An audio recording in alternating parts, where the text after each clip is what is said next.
Assalamualaikum warahmatullahi wabarakatuh. Waalaikumsalam. Selamat pagi, sahabat Kostati.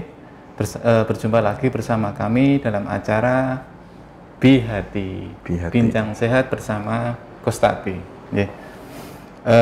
Topik kali ini adalah tentang kencing berdarah, tentang hematuri kalau dalam bahasa medisnya. Dan alhamdulillah telah hadir bersama kita Dr. Syaiful Agung Wibowo, spesialis urologi ya dok ya. Selamat pagi dokter. Selamat pagi. Sehat ya dok ya. Alhamdulillah. Alhamdulillah. Semoga sehat juga untuk para pemirsa sekalian. Dr. Syaiful ini beliau adalah dokter spesialis urologi di Rumah Sakit Islam Kostati Surakarta. Beliau juga staf divisi urologi KSM Bedah dan tim kanker di Rumah Sakit Dr. Muwardi Surakarta. Adapun pelatihan kos yang sudah beliau ikuti antara lain adalah workshop kos percutaneous nephrolithotomy di Semarang tahun 2018, training on laparoscopy urological procedure di RSCM ya dok ya, di RSCM Jakarta 2016, training on practice ultrasound in urology di RSCM 2015, masterclass course of kidney cancer uro-onkologi di Jakarta 2020 ya, yang terbaru ini ya dok ya. Masterclass uro-onkologi di Banjarmasin 2019, The 10 uro-onkologi course 2019 di Solo, The 7 uro-onkologi course 2016 di Jakarta, dan The 8 uro-onkologi course 2017 di Jakarta ya. Katanya ini ya dok ya, lebih banyak ke arah uro-onkologi ya dok ya. Memang kami mendapat amanah untuk fokus atau lebih banyak merawat pasien-pasien onkologi. Urologi ya dok ya. Onkologi. Urologi onkologi ya dok. Jadi dokter, terkait dengan tema yang akan kita angkat di pagi hari ini, yaitu adalah hematuri atau dalam awam itu kencing berdarah sahabat Kostati sekalian. Seringkali pasien datang ke UGD dengan keluhan demikian. Jadi dok, ini bapak, seringkali bapak ya dok ya, bapak kencingnya berdarah dok. Nah, bisa dengan nyeri perut, bisa dengan nyeri pinggang, atau juga tidak ada nyeri perut juga bisa, macam-macam. Keluhannya seperti demikian. Bisa karena trauma untuk anak muda ataupun orang yang lebih tua, bisa juga tanpa adanya trauma. Memang macam-macam ya dok ya untuk kencing berdarah ini ya dok ya. Seringkali dok, penyebabnya apa saja ya dok ya kencing berdarah ini dokter? Baik, yang pertama, sebelum kita bisa menegakkan bahwa kencing yang merah itu adalah benar-benar darah atau tidak, tentunya kita harus mengetahui dulu kencing yang normal itu warnanya seperti apa. Sebelum kita membicarakan bahwa kencing warna merah, atau nanti kita akan lebih spesifik lagi, ini kencing darah ini adalah merupakan suatu tanda dan gejala dari penyakit. Jadi kencing yang normal itu warnanya bening sampai dengan kuning jernih. Bening sampai kuning jernih ya dok ya. Bening sampai dengan kuning jernih. Siap. Nanti kalau dia yang awalnya kuning jernih jadi kuning makin pekat, makin pekat. Nah, itu ada kemungkinan pasiennya dehidrasi. Makin pekat kuningnya itu makin dehidrasi. Kalau normalnya antara bening sampai dengan kuning jernih. Nah, di sini ada perubahan warna yang awalnya harusnya bening atau kuning jernih tadi menjadi merah muda sampai dengan merah tua, merah atau apapun variasinya. Nah, di sini adalah merupakan suatu tanda atau gejala dari suatu kelainan. Ya. Nah, pertanyaan berikutnya adalah, warna merah itu apakah selalu oleh darah? Enggak selalu ya dok, ternyata tidak selalu. Ya, karena nanti kita akan menanyakan kepada pasien riwayatnya, karena ada makanan maupun obat-obatan yang bisa menyebabkan kencing warna merah tapi bukan darah. Jadi termasuk aktivitas juga. Ya. Jadi misalnya pasiennya itu atau orang yang datang kepada kita itu ada riwayat mengkonsumsi buah bit, ya, atau wortel dalam jumlah yang banyak, buah atau vitamin A atau suplemen vitamin A dalam jumlah yang banyak. Ya, terus buah beri apapun variasinya, bisa blueberry, raspberry, ya, atau blackberry, ya, dan juga buah yang banyak dikonsumsi akhir-akhir ini karena kandungan antioksidan yang tinggi, yaitu adalah buah naga. Nah, itu juga kencingnya bisa warnanya merah. Tapi itu bukan kelainan gitu bukan ya, apa namanya penyakit gitu loh. Dan itu akan menghilang dalam 1 sampai 2 hari. Termasuk di dalamnya ya konsumsi riwayat pasien mengkonsumsi obat-obatan, misalnya obat TBC, rifampicin ya. Rifampicin itu bikin kencingnya warnanya merah. Ya. Nanti obat-obatnya ada beberapa obat yang memang bisa menyebabkan kencing warna merah, salah satunya itu. Terus ada juga kelainan kencing yang itu merupakan hasil dari degradasi dari sel-sel otot. Jadi pada orang-orang yang excessive training itu misalnya habis maraton, orang yang jarang lari tiba-tiba ikut maraton. Nah itu sel-sel ototnya rusak, hasil metabolismenya keluar lewat kencing menimbulkan warna merah juga. Ya. Tapi itu ada batasnya. Kalau warna merah pada orang yang habis excessive training tadi bertahan, ya, itu maksimalnya adalah 72 jam. 3 hari ada. 3 hari. 3 hari ada ya. Kalau misalnya lebih dari 3 hari itu harus langsung dievaluasi. Apakah ini memang suatu kelainan saluran kencing atau bukan? Karena itu maksimalnya 3 hari itu. Yang tidak perlu dilakukan tindakan apa-apa maksimalnya 3 hari. Kalau habis excessive training ya, 3 hari itu 72 jam ya maksudnya.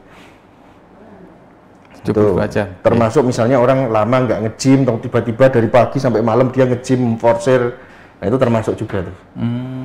Ya. Gitu. Terus tapi bisa juga konsumsi obat-obatan, riwayat konsumsi obat-obatan juga bisa menimbulkan kecenderungan untuk lebih mudah berdarah. Nah ini memang hematuri. Jadi misalnya orang-orang yang habis menderita atau menjalani pengobatan untuk penyakit jantung atau penyakit stroke, terutama stroke yang penyumbatan, itu akan diberikan obat-obatan untuk menghilangkan bekuan darah. Misalnya aspirin, misalnya clopidogrel, atau pasien yang sedang di ruangan pengobatan pakai heparin, warfarin, itu kan obat-obatan pengencer darah yang memang bisa mempengaruhi proses pembekuan darah. Nah itu memang ada kecenderungan untuk kencingnya bisa hematuria atau kencing berdarah. Nah apapun itu, ketika sudah datang ke kita, ya harus kita selalu evaluasi apakah benar ini kencing darah atau tidak, atau bukan. Yaitu dengan melakukan pemeriksaan urinalisis. Dari pemeriksaan urinalisis itu nanti akan ketahuan apakah ini memang merahnya karena darah atau eritrosit atau sel darah merah. Nah kita dari referensi yang kita gunakan dari Campbell, ya, kita ahli urologi, referensi utamanya textbook kita pakai Campbell ya, yang baru itu didefinisikan hematuri itu, ini teman cakep yang mikroskopik ya, itu lebih dari 3 eritrosit per satu lapang pandang besar. Ya, kira-kira pembesarannya 100 kali, yaitu ada lebih dari 3 eritrosit itu sudah masuk hematuria. Nah, tapi tentunya itu belum tentu kencingnya itu warnanya udah langsung kelihatan merah. Kan ini kan kecil sekali ya jumlahnya. Malah gitu ya, sudah masuk hematuri, tapi kencingnya masih belum merah. Warnanya merah dengan kasat mata. Namanya itu mikroskopik hematuria. Mikroskopik hematuria. Siap, dokter. Nah, ada variasi juga sebenarnya dari referensi kedokteran olahraga. Salah satu cara untuk menyingkirkan bahwa ini adalah suatu mioglobinuria akibat excessive training itu adalah dengan melihat angkanya. Mereka menggunakan angka 5 eritrosit. Jadi kalau misalnya angkanya habis excessive training, kemudian diperiksa urinnya per satu lapang pandang besar tadi angkanya adalah 5 ke bawah, 5 eritrosit ditemukan 5 ke bawah, itu kemungkinan adalah dari excessive trainingnya. Nah, itu harus dipantau sampai dengan 72 jam dulu. Tapi kalau misalnya lebih dari 5, itu harus dilakukan evaluasi lanjutan terhadap kencing berdarahnya itu, karena kemungkinan tidak hanya dari excessive trainingnya, ya, tapi mungkin ada kelainan saluran kencingnya. Ya. Itu adalah penyebab-penyebab yang mungkin bukan untuk karena menapiskan ya dok ya. Siap dokter. Tapi ada satu hal yang sangat penting yang harus kita sampaikan ya, kita sebagai ahli saluran kencing itu ketika memang yang banyak itu dari infeksi saluran kencing ya. Tapi ketika seseorang itu kencing berdarah, ada salah satu dogma yang kita pelajari, yaitu adalah kita harus buktikan bahwa kencing berdarah ini adalah bukan dari keganasan. Itu dulu, baru memikirkan penyebab yang lain. Gitu. Ketika sudah tegak bahwa ini adalah suatu kencing darah, karena deteksi dini dan angka kejadian yang tinggi juga, ya. Kencing darah akibat suatu keganasan. Monggo. Iya dokter. Demikian sahabat Kostati nggih.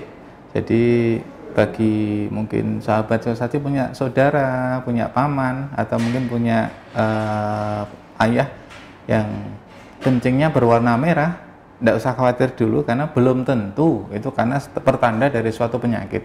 Bisa jadi macam-macam, seperti yang sampaikan Dr. Syaiful Agung tadi, bisa jadi karena faktor seringnya makan buah, misalkan buah bir, buah bit ya dok ya, buah bit, buah naga, buah beri dan sebagainya. Bisa juga karena exercise training yang dipaksakan, nggak pernah olahraga tiba-tiba lari jarak jauh, olahraga berat dan sebagainya. Itu kalau dari referensi ada yang menyebutkan tiba-tiba lari dari yang sebelumnya jarang lari ya, jarang olahraga, tiba-tiba lari lebih dari 5 km. Lebih dari 5 km. Ya, lebih dari 5 km. Jarang lari, tiba-tiba harus lari lebih dari 5 km.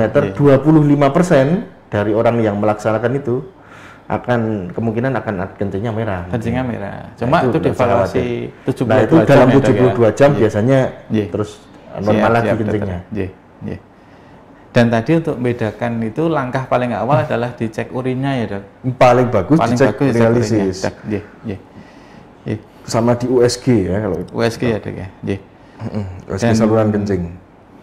Biasanya dokter, itu ketika memang benar dok, memang ini bukan karena hal yang normal tadi, bukan karena hal yang exercise atau apa tadi, karena memang suatu penyakit dok, itu umumnya apa saja ya dok ya, yang bisa menyebabkan kencingnya berdarah nih dok? Ya, kalau dari klinis kita memang yang banyak itu penyebabnya adalah infeksi saluran kencing. Infeksi ya dok ya? Infeksi saluran kencing terutama yang banyak itu pada wanita ya. Karena memang wanita itu angka kejadian infeksi saluran kencing terutama bagian bawah itu terdiri dari kandung kemih sama uretra ya. Sistitis itu radang di kandung kemih itu lebih tinggi daripada laki-laki. Nah itu memang cukup banyak.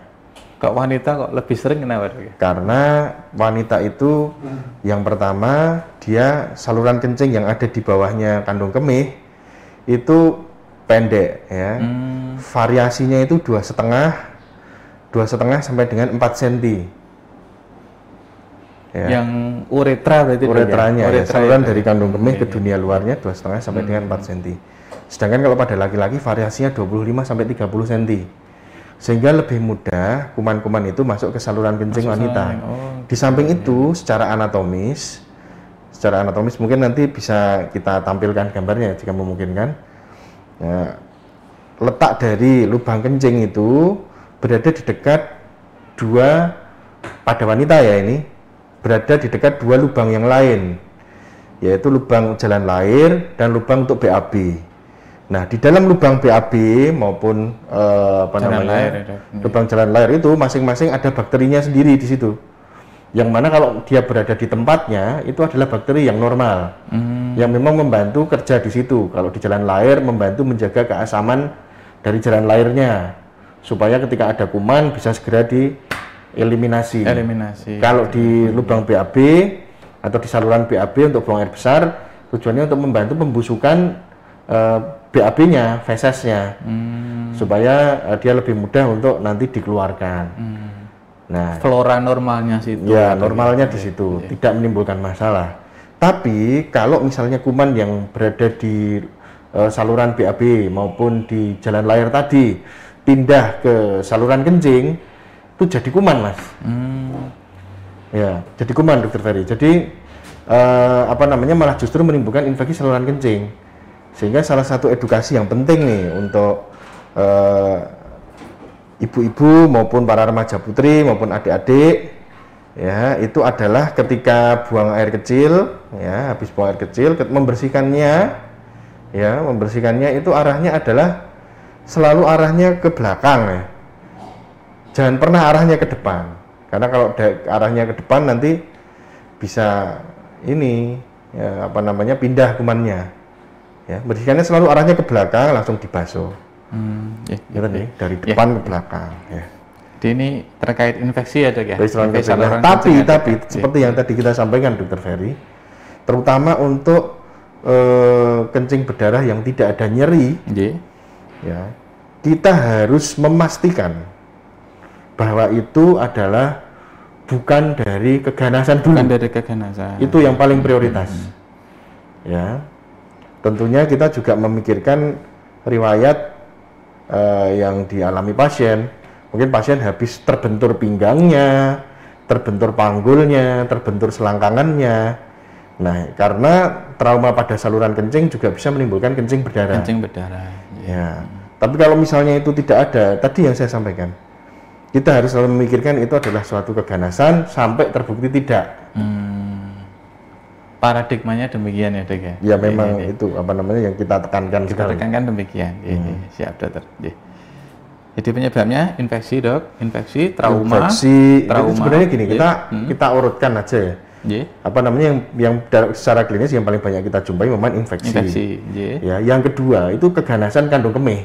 Keganasan, Dok, ya? Keganasan kandung kemih yang saya jumpai di klinis ya. Keganasan kandung kemih atau kanker kandung kemih itu khasnya kencingnya ada 3 karakteristik kencing darahnya itu. Yang pertama itu adalah tidak nyeri. Malah tidak nyeri. Kencing berdarahnya tidak nyeri, tidak disertai nyeri. Yang kedua, kencing darahnya itu dia kadang-kadang kencing darah, kadang-kadang enggak. Tidak setiap saat ya, Dok? Tidak setiap saat. Atau istilahnya intermittent. Terus yang ketiga, pada saat dia kencing darah, dari awal kencing sampai dengan akhir kencing itu darah terus, merah terus itu. Pada saat kencing darah ya, Dok? Pada saat dia kencing darahnya itu. Jadi tidak hanya di awal saja atau tidak hanya di akhir saja. Itu adalah karakteristik khas dari kencing akibat kanker kandung kemih. Kanker kandung kemih. Nah, nanti yang pertanyaan lanjutannya adalah ketika orang itu ada kencing darah, tadi kan ditanyakan darahnya itu di awal saja, di akhir saja, atau sepanjang kencing. Terus ditanyakan ada nyeri atau tidak. Nah, kalau disertai nyeri berarti itu menjadi deduksi atau petunjuk bagi kita bahwa ini kemungkinan kencing darahnya salah satu kemungkinannya karena infeksi. Kalau disertai nyeri pada saat kencing ya, terutama ya, karena itu nyerinya itu akibat inflamasi atau reaksi peradangan. Ya. Nanti kapan nyerinya itu juga bisa jadi petunjuk kita. Ini penyebab masalahnya atau penyebab dari kencing berdarahnya itu di mana? Ya, misalnya kalau dia nyerinya pas di awal atau di tengah-tengah kencing itu biasanya di uretra yang tengah-tengah ya. Tapi kalau nyerinya di akhir kencing, ya, nyerinya di akhir kencing biasanya inflamasi atau radangnya itu adalah di bladder neck atau di leher kandung kemih sama uretra pars prostatica. Uretra yang berada di tengah-tengah prostat. Masalahnya ada di situ. Nah, salah satu yang bisa menimbulkan seperti itu, salah satunya adalah selain infeksi saluran kencing adalah batu kandung kemih juga bisa. Batu ya, Dok? Iya, jadi batu kandung kemih itu kalau misalnya kencingnya dia keluar, dia itu nanti akan kayak muter itu, masuk ke lubang lubang uretra yang ada di dalam, namanya orificium uretra internum yang ada di bladder neck. Dia akan berhenti di situ. Nah, itu timbul nyeri di akhir kencing. Karena dia mengiritasi bladder neck-nya, menimbulkan reaksi peradangan di situ. jadi petunjuk juga, jadi kita ini kemungkinan infeksi saluran kencing akibat batu kandung kemih, ada batu kandung kemihnya. Jadi, terus pertanyaan lanjutannya adalah selain nyerinya adalah yaitu tadi darahnya itu keluarnya kapan? Ya, kalau misalnya dia itu keluarnya di awal saja atau di awal dan tengah-tengah atau di akhir saja, itu kemungkinan penyebab darahnya adalah di uretra. Uretra itu saluran yang berada di bawahnya kandung kemih. Nggak sampai atas berarti. Nggak sampai atas. Tapi kalau dia itu kencingnya dari awal sampai akhir, kok darah terus, nah itu penyebabnya adalah dari kandung kemih, ureter sampai dengan ginjal. Nah, ini saya sampaikan seperti ini karena dengan jenengan atau kita bisa mengetahui karakteristik dari kencing darahnya ini, bisa kita untuk membuat deteksi dini sendiri, gitu loh. Di samping jika nanti sejawat dokter umum mengetahui atau mempelajari hal ini, nanti bisa jadi membantu mereka untuk membuat deduksi, ya, membuat deduksi dari penyakit yang sedang diderita oleh pasien. Karena sekali lagi hematuri itu bukan diagnosis, itu adalah gejala kalau dia dikeluhkan pasien dan tanda kalau misalnya memang itu kita temukan pada pemeriksaan kita. Terus maaf satu lagi. Nah kalau misalnya kencing berdarah itu tentunya akan ada pertanyaan lanjutan selain tadi ini, ada bekuan darahnya tidak? Nah karena bentuk dari bekuan darah itu juga bisa memberikan petunjuk bagi kita penyebabnya ada di mana. Misalnya ini yang ada di referensi ya, kalau Anda cross check di Campbell, worm like atau bentuk seperti cacing itu adalah petunjuk bahwa kemungkinan itu ada di ureter. Keganasan atau penyebab perdarahan ya, sumber perdarahannya ada di ureter atau di pelvicochalices system. Pelvicochalices system itu adalah saluran-saluran yang ada di dalamnya ginjal.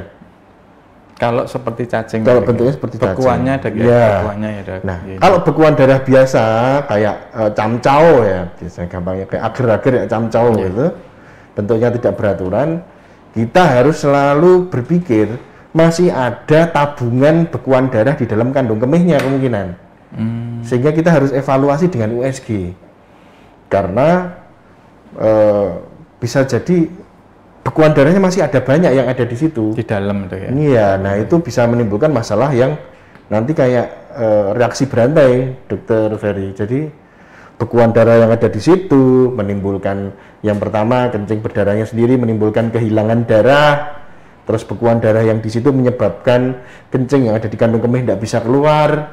Selain itu bekuan darah yang ada di dalam kandung kemih itu menyebabkan kencing yang dari ginjal tidak bisa masuk ke kandung kemih, sehingga ginjalnya juga bengkak kanan dan kiri.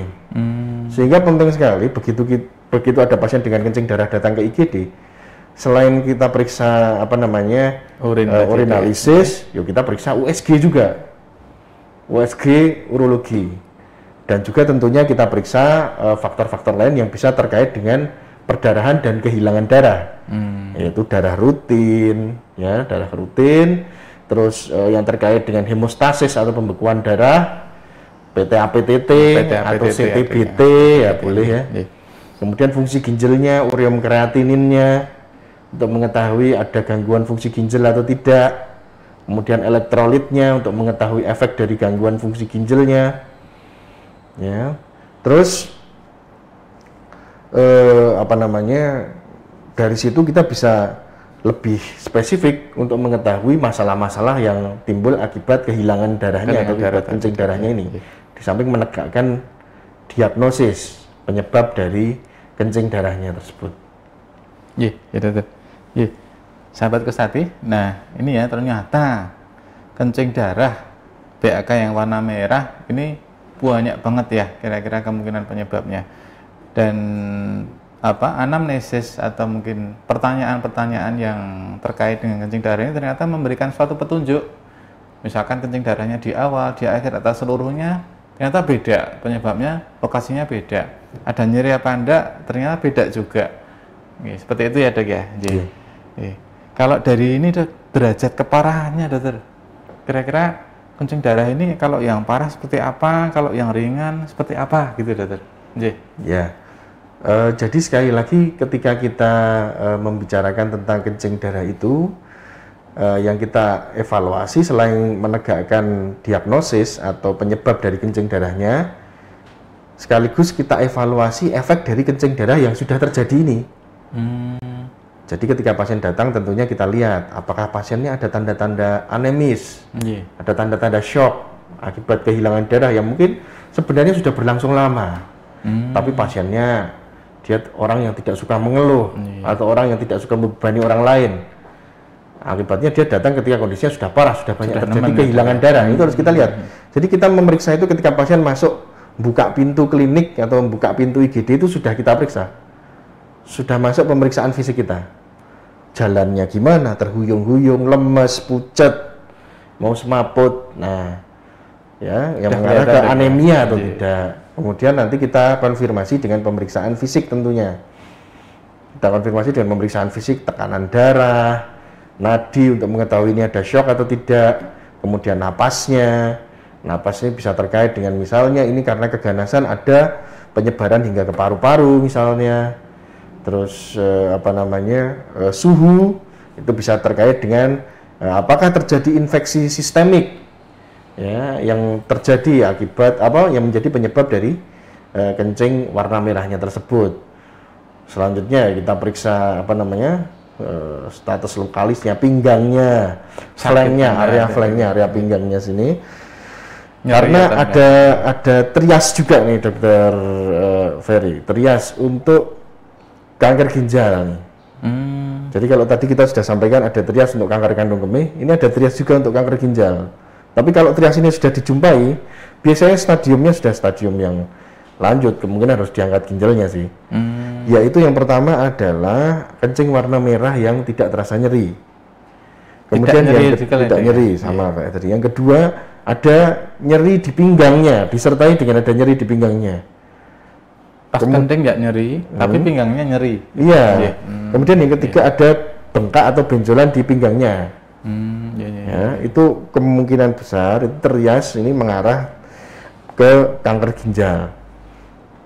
Nah, makanya kita harus evaluasi pinggangnya. Selain itu, kalau misalnya penyebab dari kencing warna merahnya itu adalah infeksi atau batu saluran kencing, itu juga yang kalau penyebabnya batunya ada di ginjal atau di ureter, tentunya ya ginjalnya bengkak, flangnya ketika atau pinggangnya itu bisa bengkak juga, atau kalaupun tidak bengkak ketika kita tekan atau kita lakukan pemeriksaan nyeri ketok itu nyeri.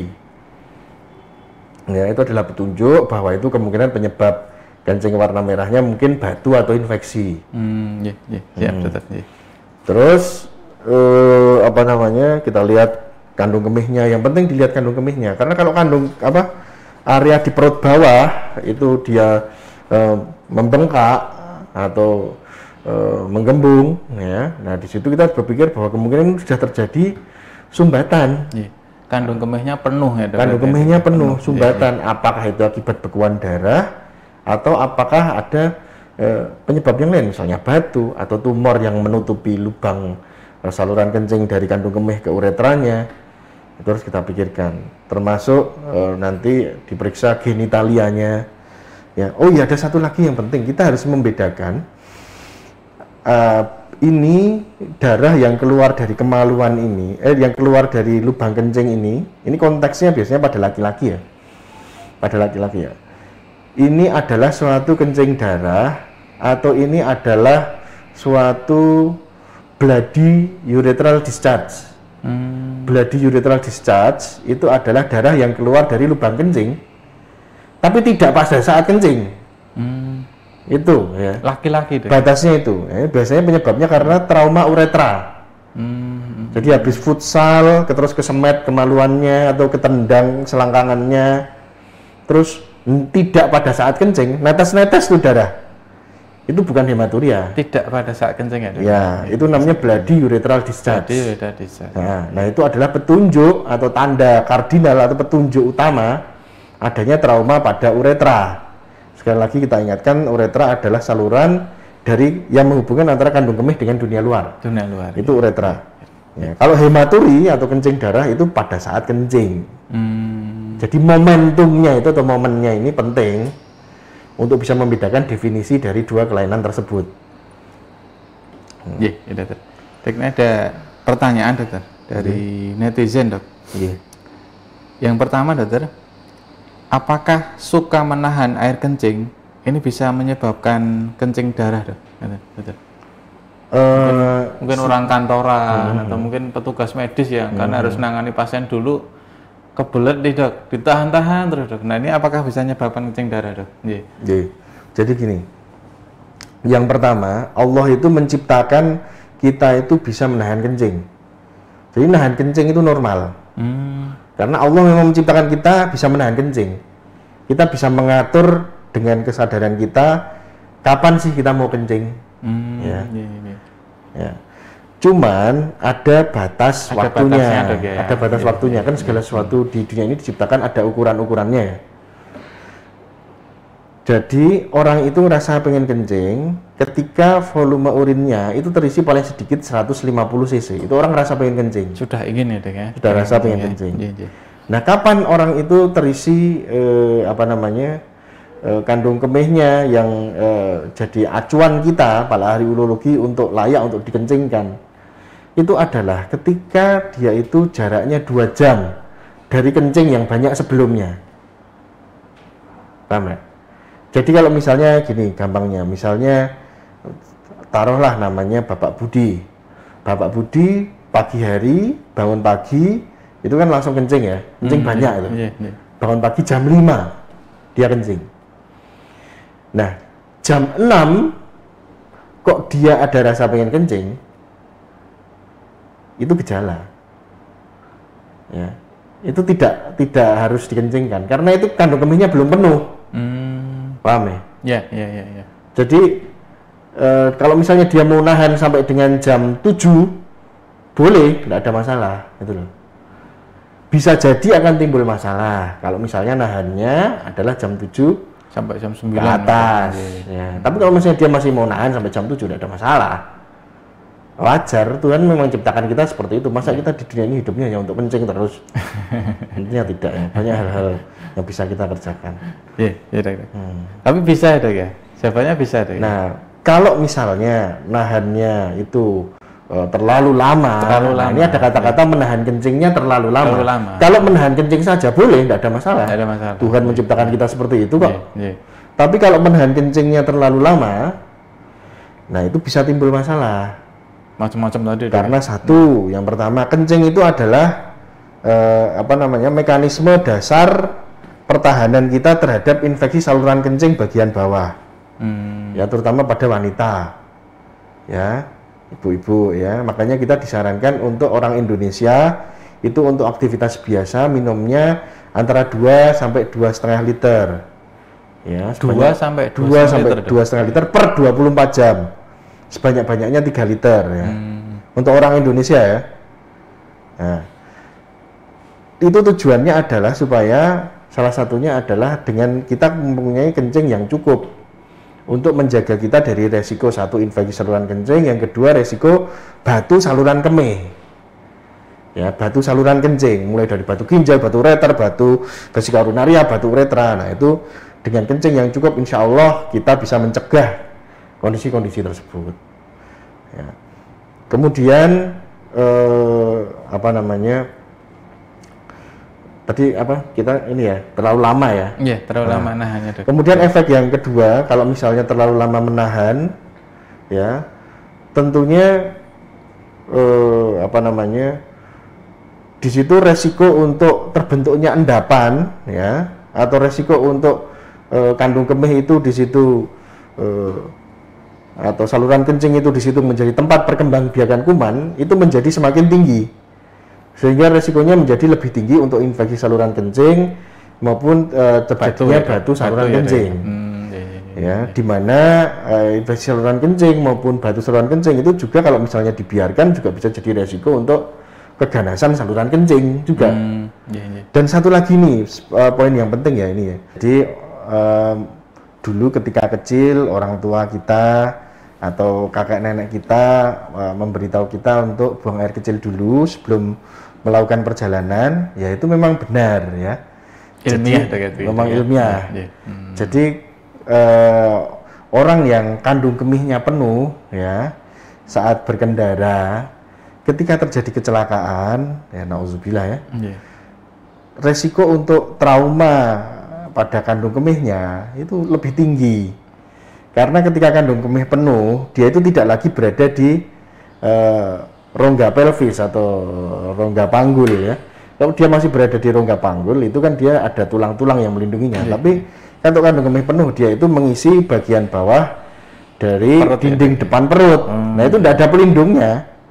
Kalau kebentur ya udah trauma, robek atau pecah.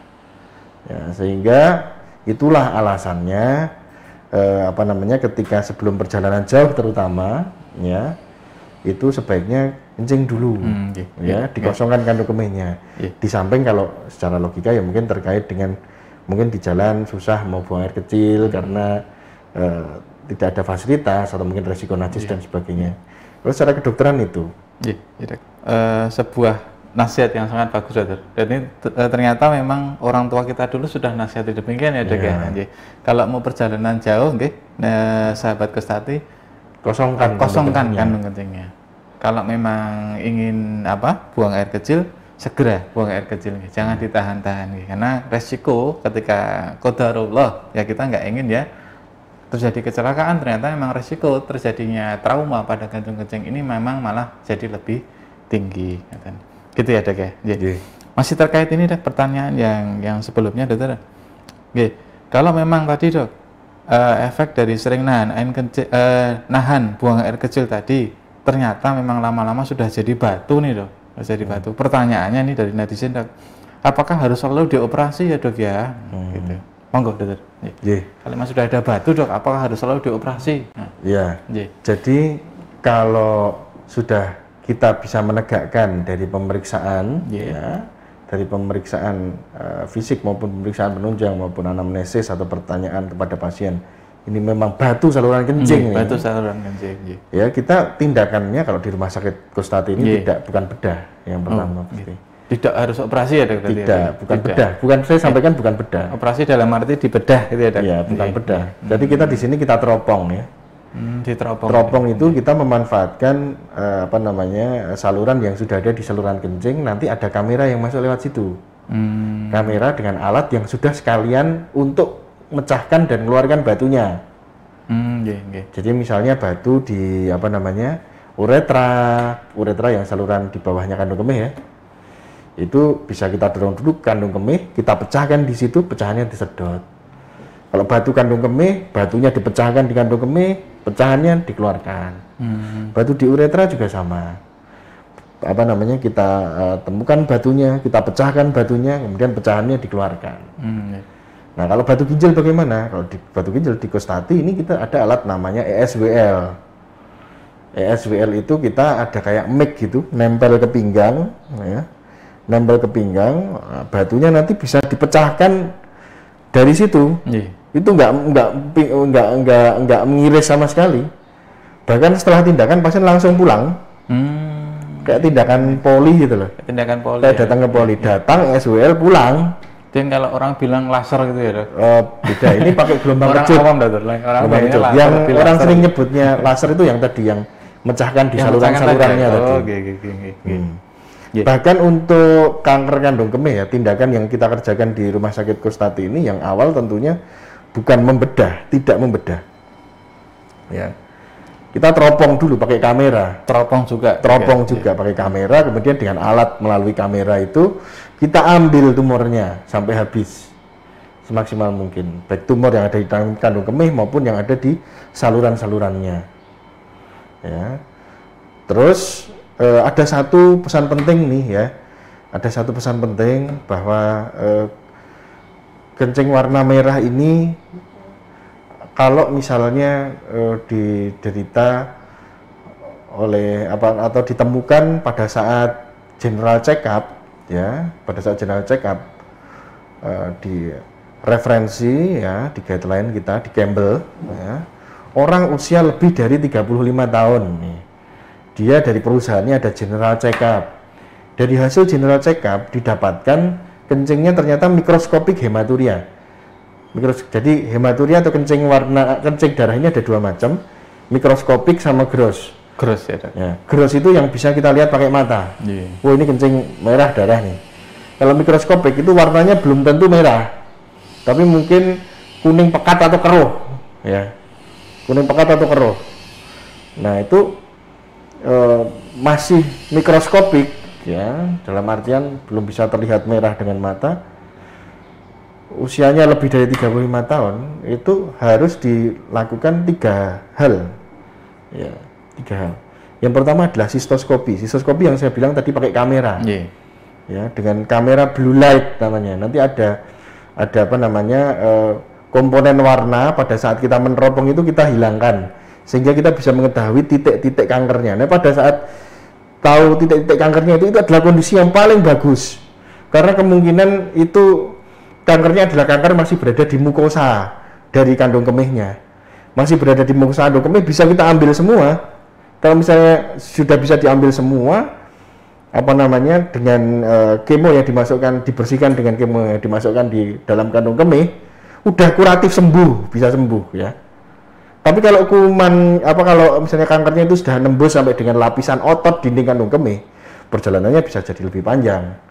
Nah, kita di Rumah Sakit Kostati kita sudah bisa ada sistoskopi tadi, ya, dengan kita nanti akan teropong, ya.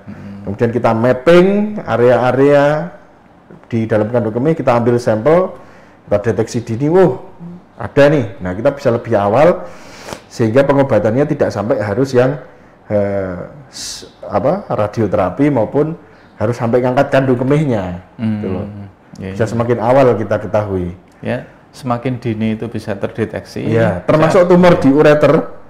Ya, tumor di ureter itu kita teropong, nanti kita lihat di situ juga kita ambil tumornya dulu. Kita lihat ini jinak atau ganas dulu. Baru setelah itu nanti kita pengobatan lanjutannya itu sesuai dengan jenis dari sel tumornya itu. Dari hasil patologinya. Ya, dokter. Ya. Jadi tadi ya demikian ya, sahabat Kostati sekalian. Jadi ternyata BAK darah ini memang penyebabnya macam-macam. Dan tadi disampaikan Dr. Saiful, apabila memang penyebabnya adalah karena batu, dimanapun lokasinya di Rumah Sakit Kostati ini tidak dilakukan dengan pembedahan tindakannya, Dok ya. Tapi tidak harus dengan pembedahan, tapi dilakukan teropong ya, Dok ya. Baik di uretra ataupun di kandung kemihnya ataupun sampai di saluran ureter, itu ya, Dok ya. Itu semuanya bisa diteropong ya, Dok. Bisa dihancurkan sekalian, Dok ya. Yang di ginjal bisa dengan ESWL. Kalau batunya di ginjal dilakukan dengan ESWL. ESWL itu gelombang kejut, ultrason, gelombang kejut ultrason. Jadi tidak perlu operasi, bahkan ESWL ini pasien langsung pulang bisa ya, Dok? Bisa langsung pulang. Pasien langsung pulang dan tidak ada incisi, tidak ada luka sama sekali di lokasi yang disebut gitu ya, Dok ya. Ada perkecualian.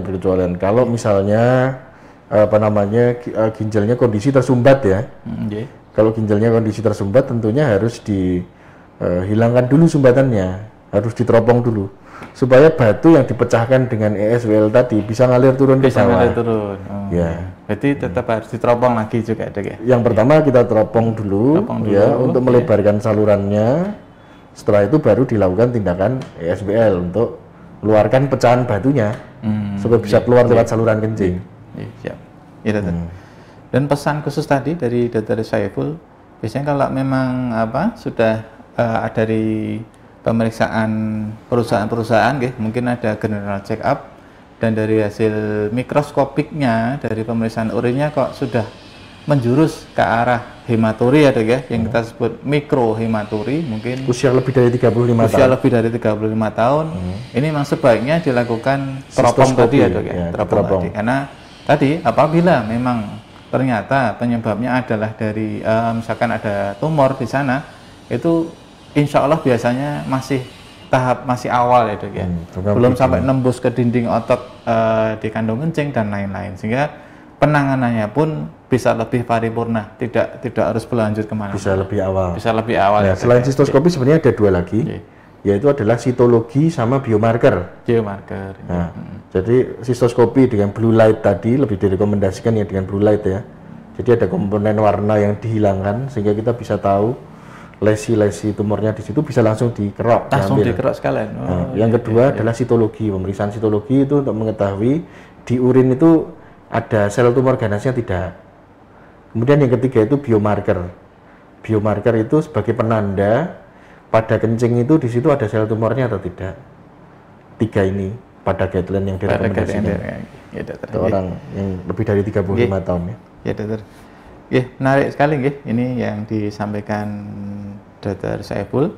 Jadi sahabat Ksatria sekalian, sudah kita bahas tadi ya tentang kencing berdarah seperti apa, gejala-gejalanya seperti apa, bahkan kencing berdarah ini pun variasinya macam-macam ya, di awal, di akhir, atau seluruhnya, ada nyeri apa enggak, ini ternyata memang menunjukkan penyakit-penyakit yang berbeda-beda, dan insya Allah semuanya bisa ditangani dengan baik di rumah sakit ini ya dok ya. Bisa bersama dengan Dr. Saiful Agung, Dr. Abi, jadi setiap hari poliurologi ada nggih, setiap hari, setiap pagi dan sore. Dr. Saiful sore? Saya sore, Dr. Abi pagi. Nggih. Yang poliurologi pagi oleh Dr. Ahmad Dwi Utomo, spesialis urologi, poliurologi yang sore oleh Dr. Saiful Agung, spesialis urologi. Dan terakhir nih dok, dokter, yang pertanyaan dari Nazizan dok. Lah terus untuk pencegahan gimana ya dok ya, supaya nggak ada BAK berdarah? Nah ini dok, tanya dok. Pencegahannya dokter mungkin dok. Monggo dokter. Sekali lagi BAK berdarah itu adalah suatu gejala ya. Gejala ya. Kalau ketika dikeluhkan pasien, gejala tanda ketika kita bisa menemukan sendiri bahwa itu kencing berdarah. Tapi bukan penyakit utamanya. Sehingga kalau misalnya kita bicara pencegahan adalah pencegahan terhadap penyakit utamanya. Ya, penyakit utamanya di sini tadi sudah kita sebutkan infeksi saluran kencing, ada batu saluran kencing, terus ada kanker kandung kemih, ada kiste ginjal, ada glomerulonefritis atau peradangan pada ginjal, pielonefritis dan sebagainya. Itu pencegahannya yang utama pertama adalah hidrasi yang cukup, cairan yang cukup. Ya. Jadi seperti yang tadi yang kita sampaikan adalah targetnya adalah 2 sampai 2,5 liter untuk orang Indonesia.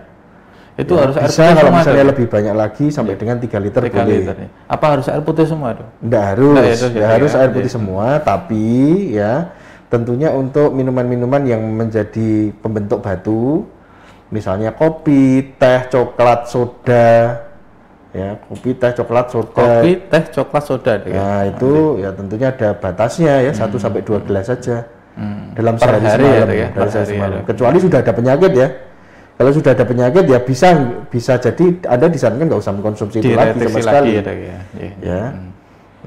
Yang banyak yang paling aman memang air putih ya. Air putih atau minuman yang ada sitratnya. Ya, karena sitrat itu biasanya banyak di jeruk ya. Jadi batu yang paling sering, batu saluran kencing yang paling sering itu adalah batu oksalat, kalsium oksalat, magnesium oksalat. Nah itu ketika ada sitrat, komponen sitrat dari minuman itu kalsium yang awalnya akan berikatan dengan oksalat atau magnesium yang akan berikatan dengan oksalat tadi cenderung akan lebih berikatan dengan sitrat. Sitratnya ada ya. Ketika berikatan kalsium jadi kalsium sitrat, magnesium sitrat menjadi senyawa yang larut dalam air sehingga tidak terbentuk endapan. Tidak terbentuk endapan ya tidak jadi batu. Jadi batu ya. Tapi kalau kalsium oksalat, nah itu mereka adalah senyawa yang mengendap. Ketika mengendap makin lama ya jadi batu. Seperti kalau di IPA itu proses terjadinya batu endapan itu ya. Nah tadi sitrat tadi apa aja dok? Nah sitrat itu banyak dapatnya di jeruk terutama ya. Apapun ya. Jeruk apapun. Sitrun, buah dok ya. Buah atau? Jeruk sih kita yang lebih banyak kita ini jeruk ya. Buah atau harus jadi minuman dok? Jadi minuman tidak ada masalah. Jadi minuman tidak masalah dok ya. Itu. Ini yang penggemar jeruk ya. Ini berita baik, bagus ya. Berita bagus. Ternyata memang Selain minumnya harus banyak ya, 2 sampai 2,5 liter yang baik, ya 2 sampai 2,5 liter ya Dok ya. Kalau dari EAU 2,5 sampai 3 liter, tapi itu standar Eropa ya. Eropa, oh nggih. Eropa. Kalau kita orang Asia 2 sampai 2,5 liter per hari ya. Per hari. Kalau aktivitasnya berlebih boleh sampai dengan boleh nambah 3 liter per 24 jam. Dan ditambah sitrat. Nah, sitrat ini ternyata nggak jauh-jauh nggih, sahabat Kostati nggih.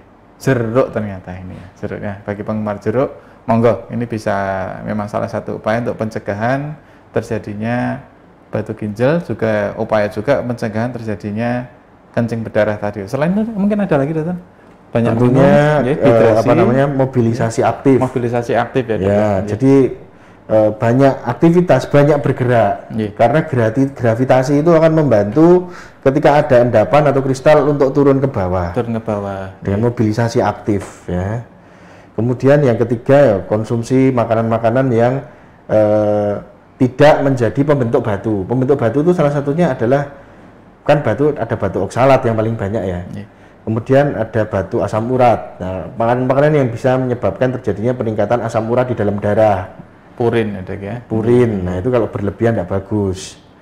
Ya, terus yang bisa menyebabkan infeksi saluran kencing. Ya, kalau misalnya pada wanita tentunya tadi ya arah ceboknya tadi ya. Arah ceboknya jangan sampai dari belakang ke depan, jangan. Ya. Karena yang di saluran belakang bisa pindah ke yang paling depan. Iya, jadi kuman. Ya. Terus di samping itu celana dalam itu harus selalu harus selalu dijaga supaya dia tidak lembab. Tidak lembab ya. Sering ganti gitu ya. Ya, itu kalau kaitannya dengan infeksi dan batu. Kemudian yang lain adalah kalau misalnya terkait dengan keganasan. Keganasan itu penyebabnya yang banyak itu satu ya, pasti pemerintah juga sudah memberikan himbauan ya. Asap rokok. Baik sebagai perokok pasif maupun perokok aktif. Pasif juga loh ya. Iya, pasif juga. Kemudian komponen-komponen karsinogenik. Misalnya asam amino aromatik, hidrokarbon polisiklik. Nah, itu banyak terdapat di pewarna tekstil, pewarna percetakan, pewarna cat ya. Bahan untuk industri karet. Sehingga mohon ketika Bapak dan Ibu menjumpai ada makanan kok pewarnanya tampaknya mencurigakan nih, kayak kerupuk kok warnanya bisa kuning banget gitu ya, bisa pink yang atau bisa RWB ya, red white blue. Nah, itu ya sebaiknya dihindari ya, sampai Bapak dan Ibu bisa memastikan bahwa itu adalah pewarna dari makanan. Karena kalau itu pewarna dari tekstil atau pewarna pada percetakan, itu karsinogenik. Bapak dan Ibu nyicil untuk terjadinya kanker. Nah, yang mana itulah kenapa angka kejadian kencing darah ini sering kita jumpai pada usia yang lanjut. Karena di situ tabungan bahan kankernya sudah numpuk mudanya dulu ya. Tabungan untuk kankernya, tabungan untuk batunya, sama penyakit degeneratif. Nah ini bagi yang sahabat Kostati yang mungkin masih merokok ya. Ini sebuah warning sedikit. Sebuah warning. Mari kita akhiri untuk merokok ini sedikit-sedikit, insya Allah pasti bisa, karena ternyata memang efeknya banyak nih, yang di samping di paru, kanker paru, dan ternyata juga ini karsinogenik juga untuk kanker di saluran kencing yang nantinya juga akan menyebabkan kencing darah ini ya. Dokter, mungkin ada pesan terakhir Dokter untuk para netizen ini Dok? Pesan terakhir adalah ya Anda sebaiknya bisa mendeteksi dini ya kondisi kelainan yang Anda jumpai sendiri karena itu yang mengetahui Anda sendiri. Pada saat kencing kamar mandi kan yang tahu cuma Anda sendiri ya. Bisa deteksi dini. Harapannya setelah mengikuti acara ini bisa mendeteksi diri sendiri bahwa ini normal atau tidak. Kemudian memeriksakan kepada ahlinya. Itu yang pertama. Kemudian yang kedua adalah general check up. Ya. Kalau apa namanya di guideline itu disampaikan general check up itu usia 35 ke atas itu sebaiknya segera dimulai general check up, termasuk pemeriksaan urin. Termasuk pemeriksaan urin. Nah, usia 40 tahun ke atas nanti dimasukkan juga di situ kalau orangnya ada riwayat kanker, ya dari keluarganya kanker apapun, dimasukkan di situ riwayat pemeriksaan PSA. PSA itu kaitannya dengan deteksi dini kanker prostat. Kanker itu ya. Kanker prostat. Dan kanker prostat itu juga bisa menimbulkan kencing warna merah. Ya, kanker prostat maupun jadi tumor prostat itu bisa menyebabkan kencing warna merah, baik pembesaran prostat atau tumor prostat yang jinak maupun tumor prostat yang ganas. Nah, semakin awal kita ketahui, terutama kalau tumor prostatnya itu ganas, itu kita bisa mencapai target kuratif. Kuratif itu sembuh sepenuhnya, pengobatan dengan sembuh sepenuhnya, gitu loh. Ya. Nah, itu jadi general check up. Yang kedua adalah general check up. Mulai usia 36 tahun ke atas. Ya. Ini di rumah sakit Kustanti bisa general check up. Sudah ada paketnya ya. Iya. Cuma paket-paketnya yang belum Ya, nanti bisa untuk dilaksanakan general check up setiap 1 tahun sekali. Ya. Siap dokter. Demikian sahabat Kustanti sekalian, pesan dari Dr. Saiful Agung, spesialis urologi. Yang pertama tadi memang hanya kita yang bisa mendeteksi dini sendiri kelainan dari urin kita. Ketika kita berkemih di kamar mandi, coba dilihat, diamati dan sebagainya seperti apa, ada nyeri atau enggak, seperti apa. Dan yang kedua, bila memang ada hal yang kita enggak enak, enggak nyaman, ini segera kita periksa ke ahlinya ya dok ya. Di Kustanti setiap hari ada ya dok. Setiap pagi ada Dr. Abi, sore ada Dr. Saiful Agung. Dan juga tadi ada ya general check up ketika usia kita 35 tahun ke atas. Saya kira itu ya dok ya yang bisa kita sampaikan hari ini. Terima kasih atas waktunya Dr. Saiful dok di tengah kesibukannya operasi dok. Alhamdulillah ilmu yang bermanfaat. Semoga jadi ilmu yang bermanfaat. Iya dokter. Yang terus mengalir. Siap dokter. Demikian sahabat Kustanti, bincang-bincang kita hari ini tentang kencing berdarah ya. Mudah-mudahan bermanfaat bagi kita semuanya, dan setelah ini mudah-mudahan jadi ilmu bagi kita semuanya. Kalau memang kita temukan pada diri kita, pada saudara-saudara kita, pada ayah ibu kita ataupun pada tetangga kita sudah tahu harus bagaimana ketika terjadi kencing berdarah ini. Saya kira demikian, kita tutup ya dok ya. Kita tutup acara hari ini. Sampai jumpa lagi dalam acara Hati bincang bersama Kustanti selanjutnya. Terima kasih atas waktunya dokter. Assalamualaikum warahmatullahi wabarakatuh. Waalaikumsalam warahmatullahi wabarakatuh.